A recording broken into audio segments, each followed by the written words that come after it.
Mheshimiwa Spika, kwa kipekee ninapenda kumpongeza Bwana Eliakim Chacha Maswi kwa kuteuliwa na Mheshimiwa Rais wa Jamhuri ya Muungano wa Tanzania kuwa Katibu Mkuu wa Wizara ya Katiba na Sheria.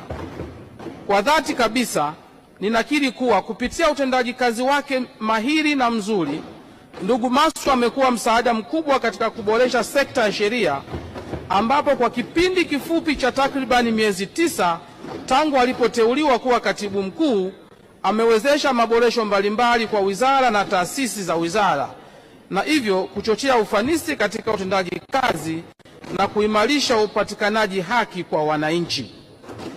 Kwa uzoefu wangu kama waziri, sina shaka kumtamka Bwana Eliakim Maswi kuwa ni miongoni mwa makatibu wakuu bora niliowahi kufanya nao kazi. Huwa najisikia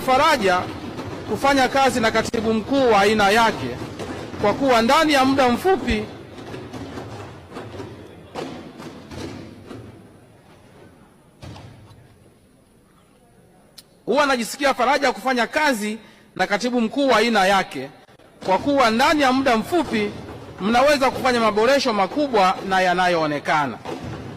Uteuzi wa Bwana Eliakim Chacha Maswi kuwa katibu mkuu na Dr. Franklin Jason Rwezimula kuwa naibu katibu mkuu wa Wizara ya Katiba na Sheria ni ishara ya imani kubwa alionayo Mheshimiwa Rais juu ya utendaji kazi wao.